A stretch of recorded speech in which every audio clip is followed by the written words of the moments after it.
Everyone, my name is Evelyn and I'll be your chair for today. Adjudicating with me will be Bunny and Tara on my left, and Amna on my right. By inviting the first speaker to the Government House.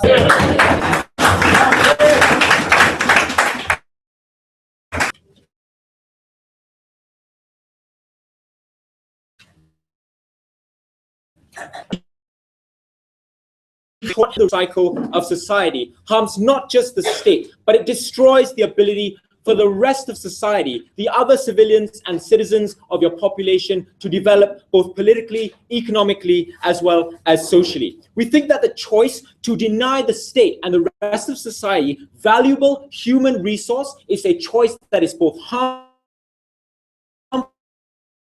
for the abilities that we need to discourage. And we think from UTM that it's time that we impose childless tax in order to act out against this, because other forms of approach like giving tax breaks or tax incentives is not the way to go. We think this debate is not about whether or not it's important for a state to have a stable birth rate, or whether the state should or should not encourage children to be born in countries with low birth rates. This debate is about two things. Firstly, whether the choice of couples to not have children in countries with low birth rates is a choice that is morally reprehensible. And secondly, whether the imposition of taxes is the best way to act out against this compared to other methods and approaches we've taken before. So before that, a 4-point model UiTM will propose to you. Firstly, for health concerns, we're going to limit these taxes to couples that are able to have children and are under the age of 50. Secondly, we think that this tax will be imposed based on a percentage that is proportionate to both your income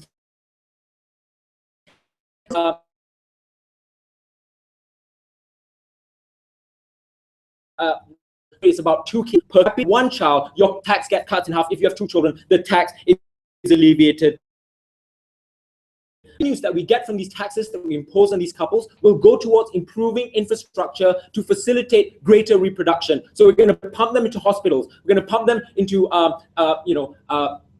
any other thing that helps women give birth to children, ladies and gentlemen. But fourthly, in order to facilitate and in order to stop the kind of concerns that might have that we might be forcing women to have children, we'll do the Denmark thing and force fathers to take paternity leave as well so that they can stay at home and take care of the children. We don't think that's mutually exclusive from our model. In my speech today, firstly, I'm going to talk to you about why people have a responsibility to have children. Sex works best. Before that, yes, Maizura. To be clear, you're saying that low birth rates are such a significant problem that it affects the political, economic, and social structures in nations, but it is not your ability to show that an optimum birth rate is a result of your policy. No, I'll prove to you why people will have more kids if we impose these taxes. Thank you, Mai. Just wait a minute. I don't speak as fast as you. Firstly,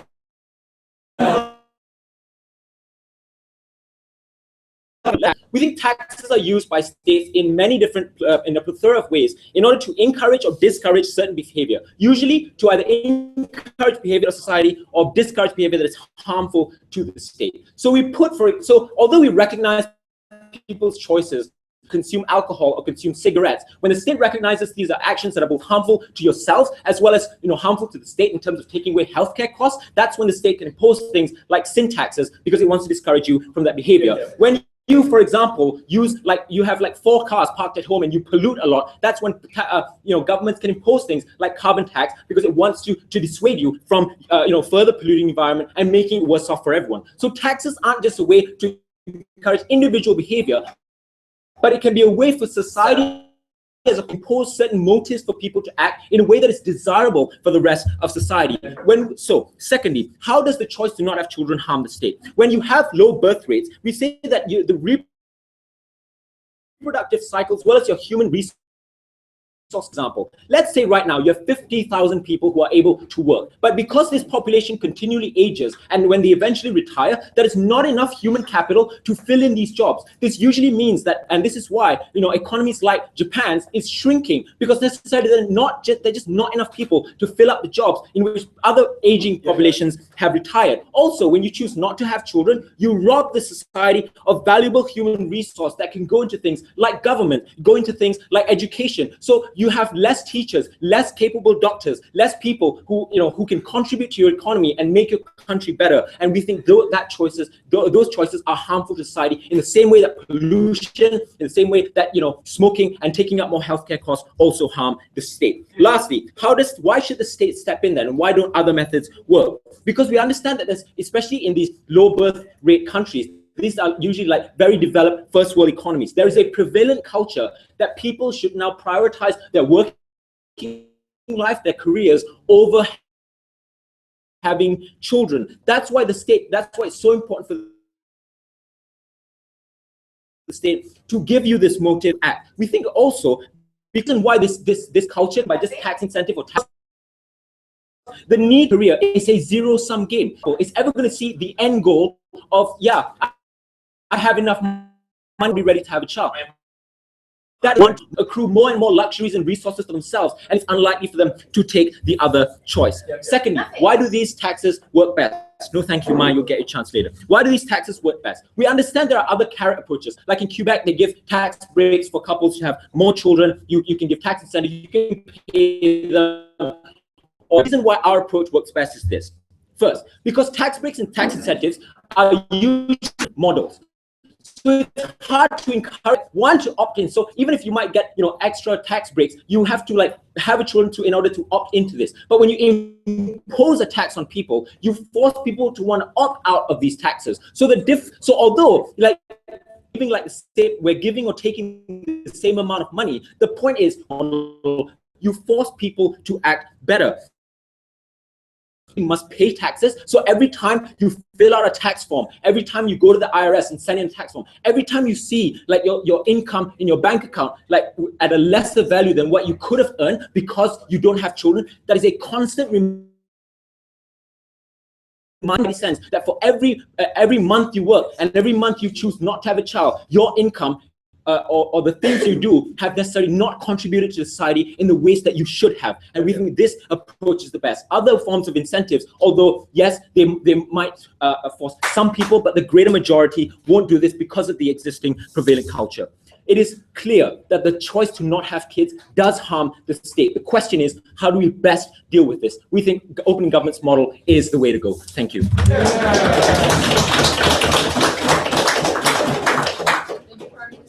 Call on the leader of opposition to present your case. Here, here. Here, here.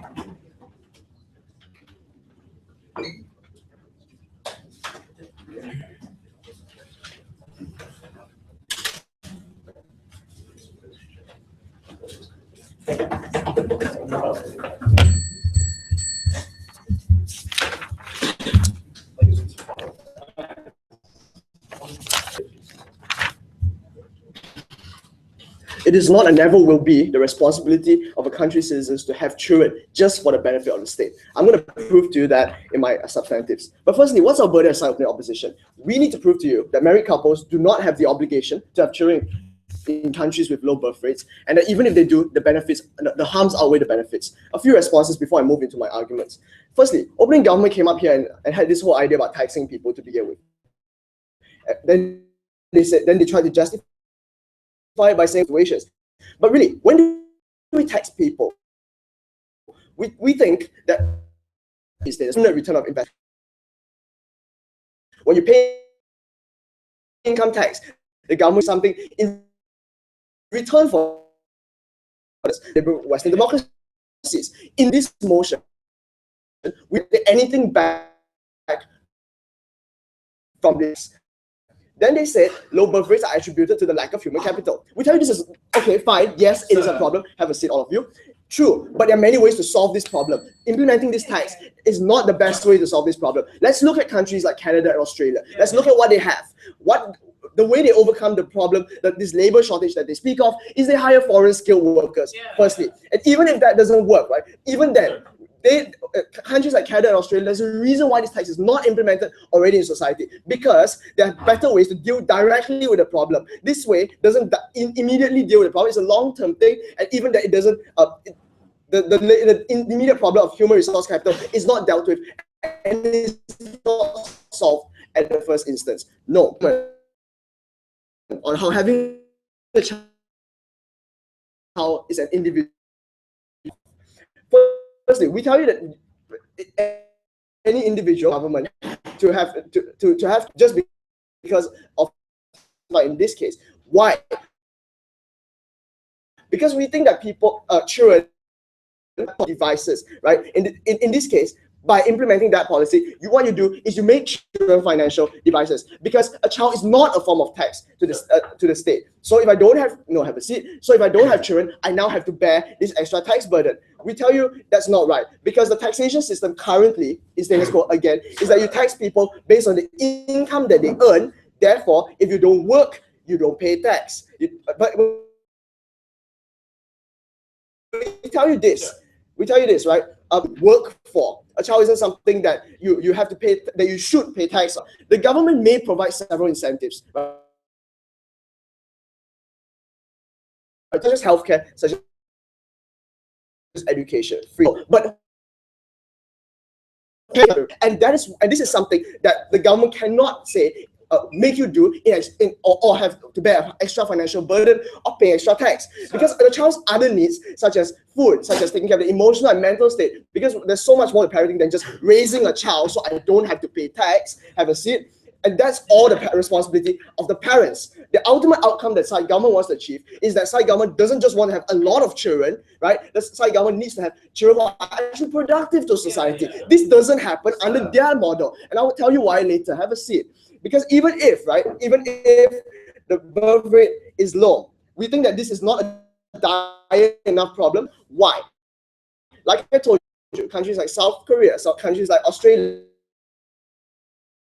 are operating and functioning perfectly, we think, even with low birth rates. Because, like I told you, their only problem is the lack of human resources. That is easily dealt with. Therefore, the tax is not justified because there are other ways to solve the problem. Have a seat.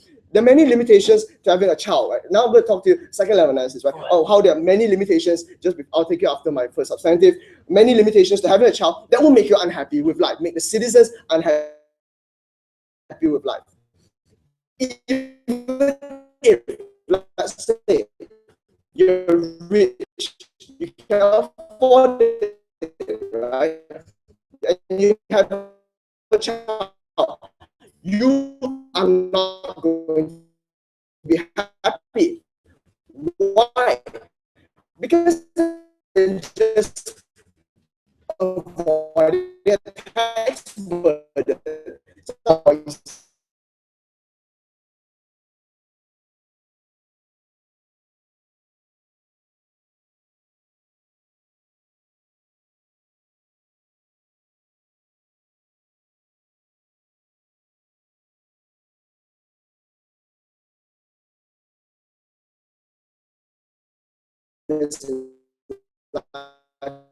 I normally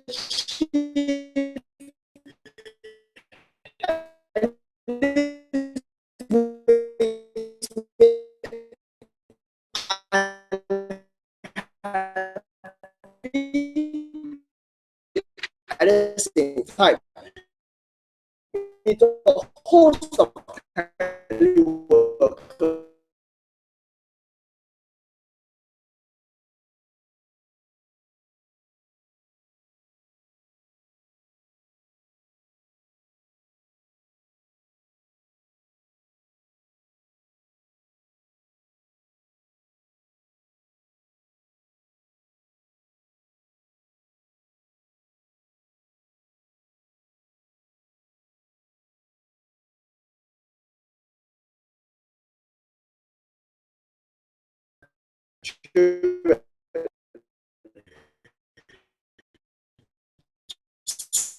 So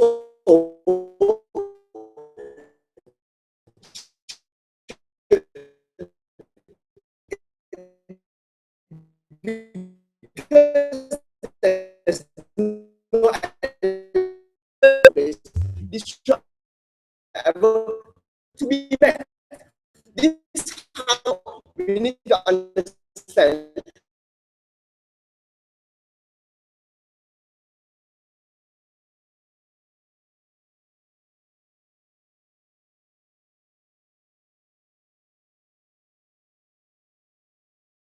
the children who turn out to be unproductive. But here, finally, right, people really have a role to come because it's not the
really get anything back. But the simple thing that opening opposition mistakes in this debate is that you do enjoy many of the benefits that you do today. You can't get any more immediate and a lot more concrete about you enjoying your benefits about current taxpayers having to bear the brunt of caring for older generations who dwarf them in size by twofold, ladies and gentlemen. For example, your generation before you might number in 2 million, but because of the shrinking birth rate, ladies and gentlemen, you might have 500,000 or half that amount of population. But what you have to do is pay for their pensions, pay for their welfare, still take care of the infrastructure that was enacted as well as established by the older generation, ladies and gentlemen. The cost only increases, but the amount of people to pay that cost continuously decreases in this instance.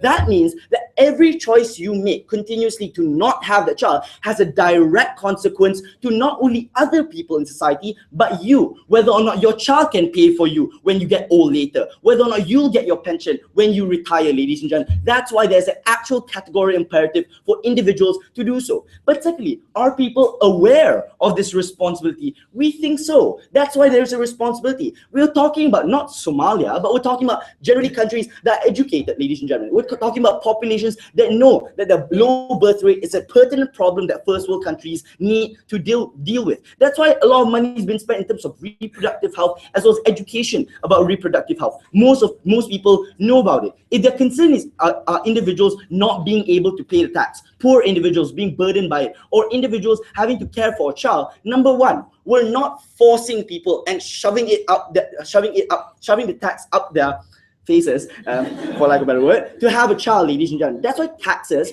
function subtly to encourage behavior and not coerce into individuals in that regard. But secondly, ladies and gentlemen, at the bare minimum, we tell you that you need to make a comparative here.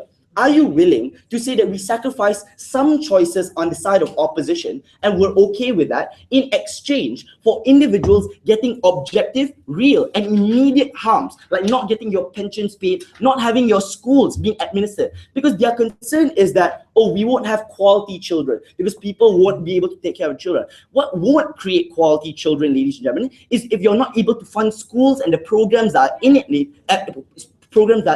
because you don't have the funds and the capital and the tax base in order to fund all the infrastructure that you supplied before. It's a circular debate. You have to start somewhere. But the first place to start is to make sure that you have enough people to make the money that you need on this side of the house, ladies and gentlemen. But lastly, we're willing to concede. Even if people don't actually have children, we're okay with that. Why? Because at the very least, this tax, whenever you fill up a tax form, like Rafiq said, it's at least a constant reminder to the rampant culture of workaholics that exists under opening opposition. There is no narrative to tell individuals that you should have a child at some point, ladies and gentlemen. It runs rampant. Most people work until their late 40s and then not be able to have a child at all at that point. And we think that's actually harmful. What did Rafiq tell you then? It's harder for you to aspire to something that you don't already have as opposed to aspire to things that you do already have. For example, you can't aspire to a tax break to send your kids to college because you don't know what having a child is like, but you know what it's like to lose money in your bank. That's why a tax functions more effectively. I'll take opening to be fair, but okay, sure. We agree wholeheartedly with both speeches that low birth rates are a problem and governments need to address it. But how are financial incentives effective when children are an immense and continuous financial cost that definitively overwhelms a one-year sum that you pay yearly? Ladies and gentlemen, we agree that children are increasing sum, but this isn't like we're forcing individuals that are poor to have children and then bear the cost of it. We're also functioning in a context of which not only does welfare exist, not only does free public education exist, but also sometimes free tertiary education exists, and you have free healthcare in most instances, like the UK. God forbid where we have the NHS here. But in most circumstances, the cost or the ability for a person to have a child is not unbearable. It's not impossible, ladies and gentlemen. It's just a little bit uncomfortable on this side of the house. Or at least individuals who are poor will have to bear the brunt of a tax that is proportionate to their income. It's not like we're going to charge them $1 million not to have a child. We think it needs to be a comparative on this side of the house. Ladies and gentlemen, it's very simple. This is pure economics. It's about how many people that you have at the end of the day, and the vague abstract concept of choice of people that apparently don't want to have a child. Which do you prefer? You not getting a pension, you not being able to pay for teachers, and you not being able to sustain the society that you live in right now, or choice. Thank you very much.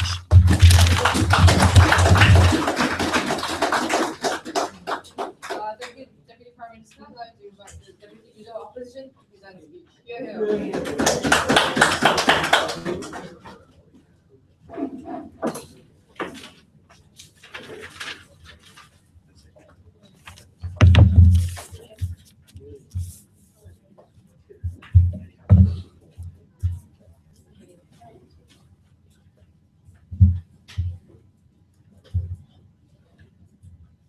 Madam Chair, coming from a middle income family, I think at least I would have costed my parents R1,000,000 in spending based on my 18 years of living in this country and a buttload of emotional trauma.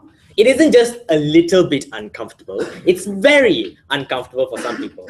And some people, Madam Chair, just don't like the concept of having children, taking care of a baby for 9 months within their wombs, and then taking it out to have to raise them when they don't want to raise them, Madam Chair. It's not just a little bit uncomfortable. We need to weigh this out. Do people have a choice or not? I'm also going to answer 3 questions. Number 1, is tax fair and will it work? Because they just assume that we assume that tax will always work. Secondly, is low birth rate a severe problem? And if so, does it warrant taxing couples? And thirdly, do people have a choice? But the first question, is tax fair and will it work? Because we're not assuming that this policy will definitely work, Madam Chair. Obviously, the debate happens in an even-if scenario that it does work. But we also think that it isn't going to be as efficient as they claim it would be, right? Very little return to the idea of having tax having a baby in the first place or having a child in the first place. And this does not justify a tax.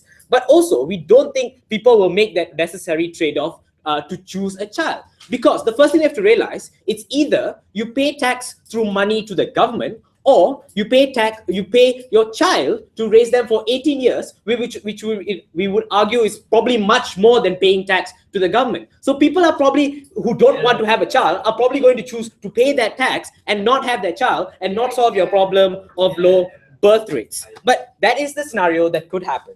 But even if their policy works, we don't think that the harms are justified, Madam Chair, because we don't think that people should be put through the pain of having children that they don't want, factorize, and live a contented life because they have to carry children that apparently are supposed to pay for pensioners who are very old, when they are not really supposed to pay for pensioners, Madam Chair. That money is theirs if they work for it. It's only fair if you think that this concept is a very fair concept in itself. But secondly, is low birth rate a severe problem, and if so, does it warrant taxing couples?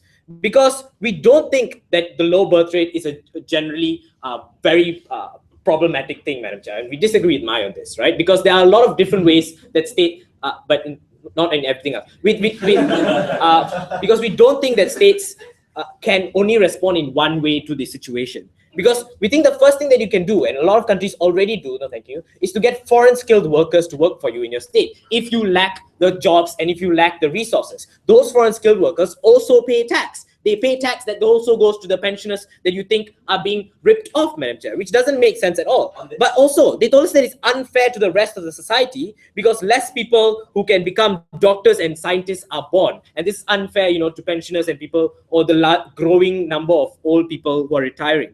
Firstly, Madam Chair, in most scenarios, in countries where there is very few people, what countries do is that they don't just die out. They talked about Japan, which is doing extremely well. What these countries do is that given their natural resources, they get to reallocate it to a smaller number of people as opposed to countries with larger amount of people, Mr. Speaker. That is why pensioners get money.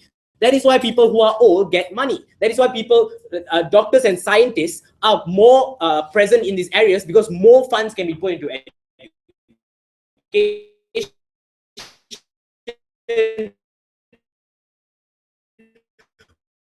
More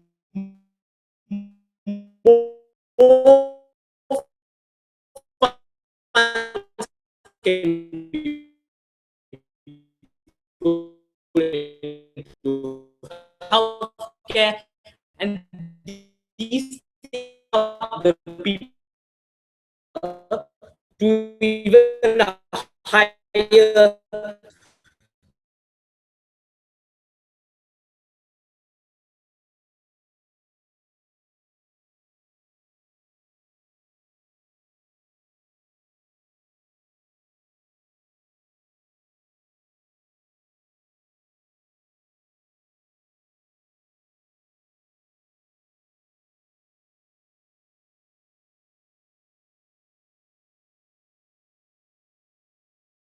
locally, they can go unemployed as well. But also people who are from foreign labor out right now. You need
is a big problem for countries that have low productivity and low workforce.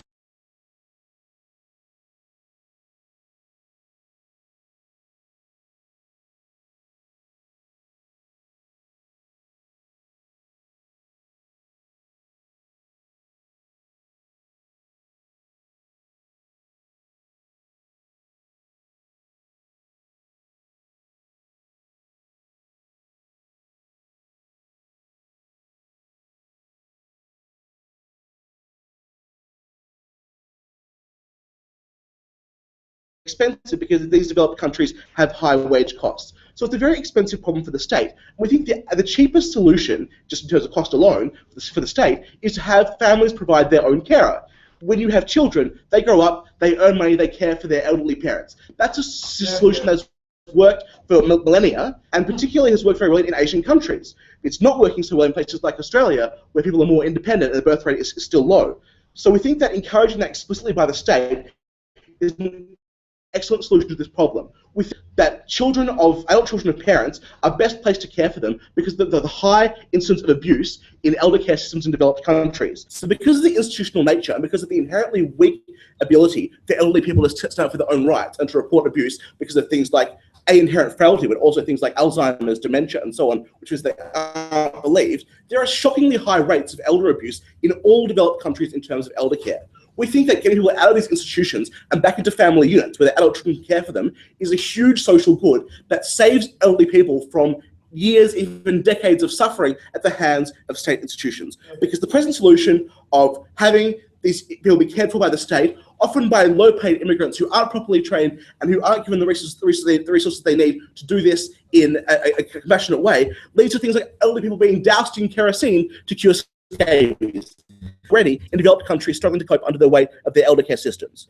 The solution here is fewer elderly people become a burden on the state, fewer elderly people are subjected to torture at the hands of their underpaid and overworked carers. Secondly, how the tax enforces social fairness.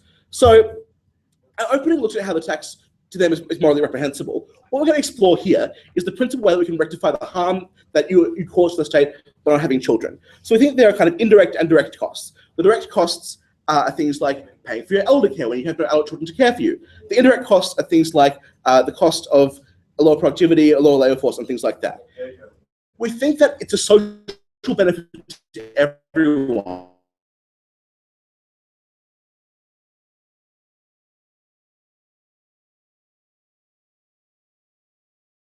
To have these things be fixed. So just like you would pay for schools, if you have no children, to pay for the disbenefit of society.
propulsion brings actual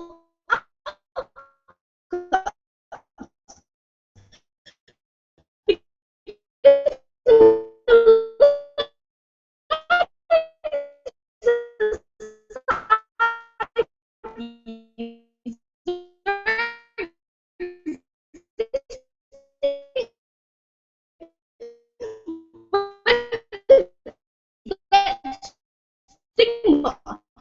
The child is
incurs cost, because as already elaborated by opening government, as already elaborated by Michael, the exact harms or the exact cost of not having a child contributing to a low birth rate does give detrimental effects to your society, to your state.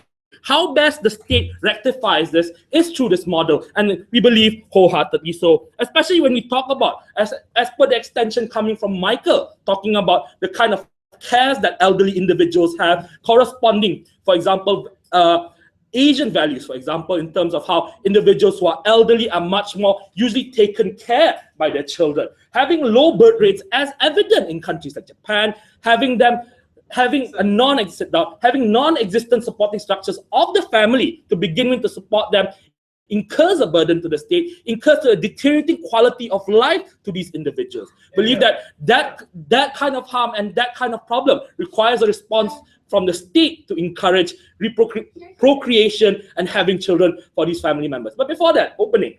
So look, we agree that there are cultural harms to foreigners working in your country, but it's a solution to your problem that allows more citizens in your own country to have more rights. Plus, if people have to choose between paying more taxes or people working in their country, they choose people working in their country. How sustainable is this policy of migration or opting in to have more Indian bus drivers from India in Singapore? We don't think that's sustainable for Singapore. It's not sustainable for Japan. You talk about the best interest of the state to sustain the kind of quality of lifestyle, to sustain the citizens in those countries. They haven't proven to us how immigration would solve that problem, Mr. Speaker. Madam Speaker. Doesn't really matter who you are. Sorry, it does matter to who you are, but then again, it's a debate. Sobriety, I tell you. Secondly, Madam Chair, we looked at where the debate coming from closing opposition was. They told us that, you know, it's a question of lifestyle. It's very hilarious for them to talk about individuals being empowered by these choices without a concern for cost. We believe that it's important for individuals who opt into certain lifestyles, who opt into certain institutions that gain benefits, to have a responsibility to the state. We don't think that just by you perhaps marrying an individual, opting into the perks and benefits of the marriage institution of a family, it doesn't absolve you from any responsibility that the state gives to you. They need to engage and they need to answer that, especially when you talk about how it's in the greater interest of society, it's in the greater interest of the state to have more children, especially when you talk about the kind of benefits that comes through sustaining human resource capital, sustaining the kind of lifestyle elderly individuals, especially in countries like Japan and Singapore have. Those are the pertinent clashes, those are the pertinent issues within the debate. Yes, Mai. Are you implying that the state can do anything that they'd like to impose any obligation to society as long as they can solve the problem that they want? Would you like to discuss the limitations as to what the state can do to people? Well, look, we're not saying that, we're not pointing out that it's a bad idea for you not to have children. We're saying that in response to the kind of harms of low birth rates, it's between a choice that you have to make, Madam Speaker, is that between a choice that you have to make. You can either have a child or you can pay the taxes. Most individuals who don't have children most of the time, as already pointed out by opening government, tend to focus on their careers. And it's not my concern to judge what you do with your life. But in those instances, individuals who focus much more on their careers can opt to pay for this tax in that trade-off of not having that child. We believe that the accrued tax that is given under this proposal provides a return of investment that contributes a greater utility to society, especially when you talk about providing elderly care, providing better reproductive health systems, perhaps. Those are the benefits that help sustain a state in face of low birth rates. Madam, whoever you are, Speaker. Sorry, it's getting old, sorry. At the end of the day, Madam Speaker, we don't think immigration is the best way to solve this issue of low birth rates. They never came up to us aside from talking about this whole idea of Singapore. We believe that in the face of low birth rates, especially deteriorating healthcare that we've already seen in countries like Singapore and Japan, it's imperative we go with the proposal. Thank you. Thank you, government bit. Let's call on the opposition bit to end this debate.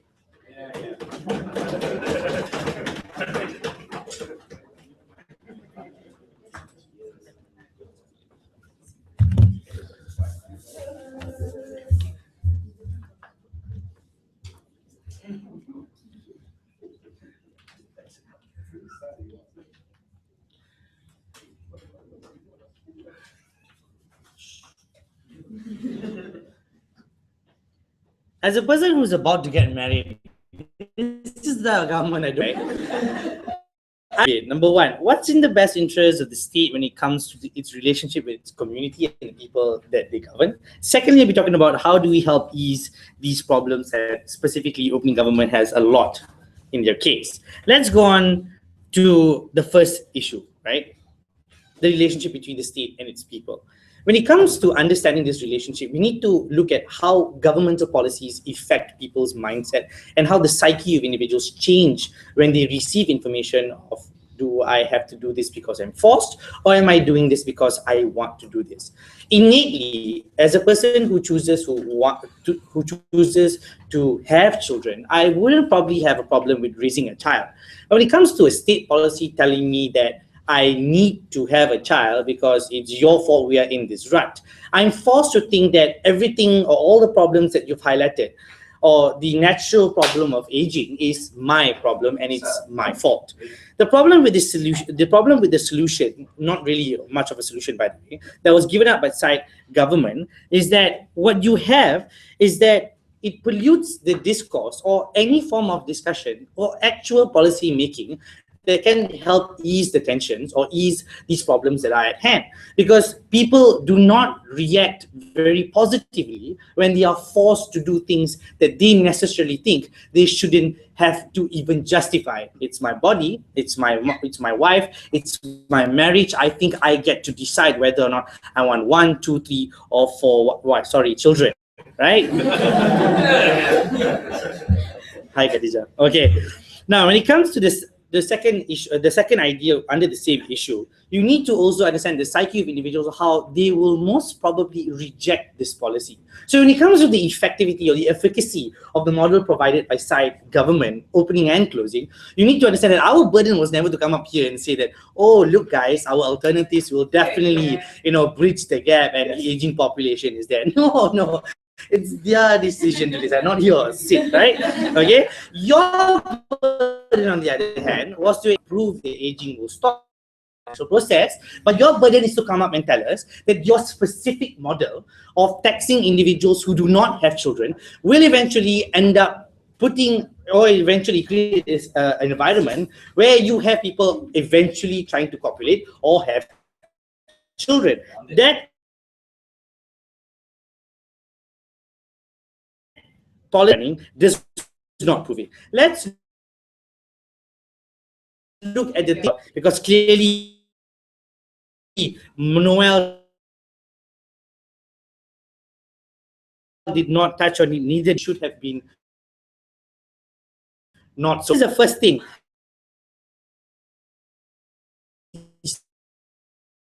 Decide who you should be, because your definition must be the idea of labeling. You should be a mother, you should be a father, you should be an uncle, or you should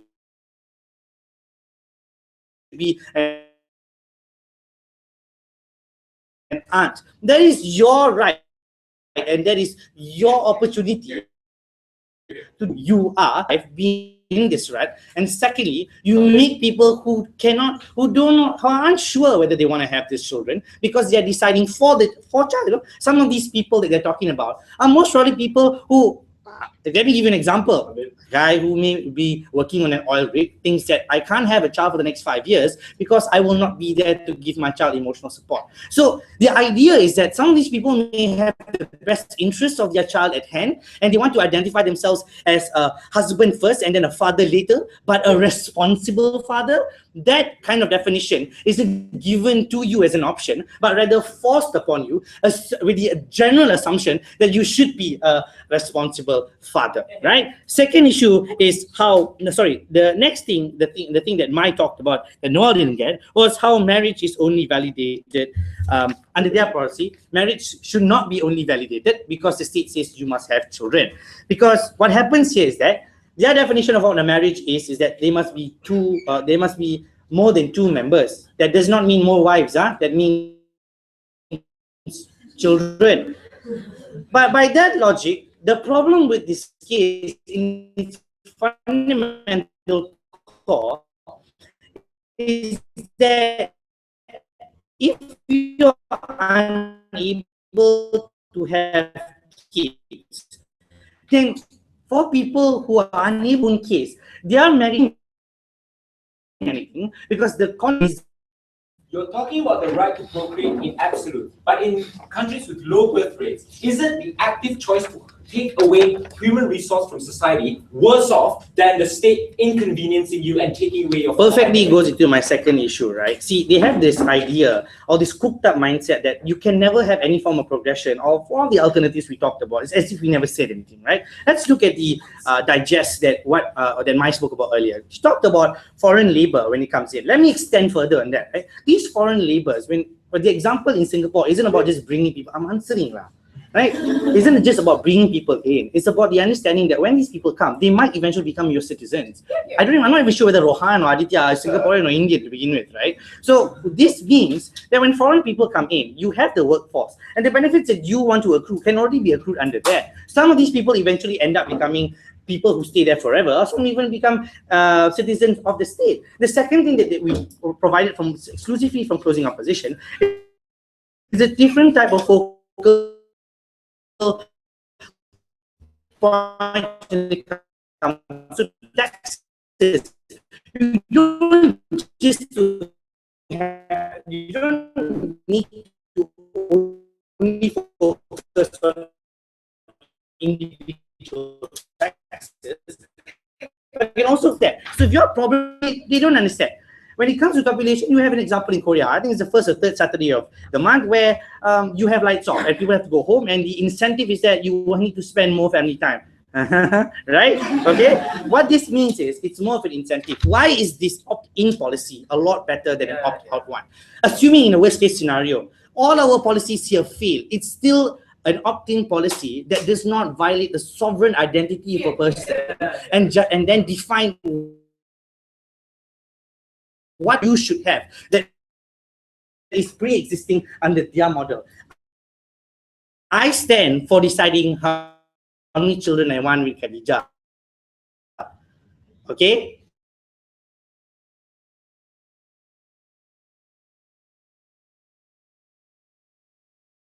Let's see.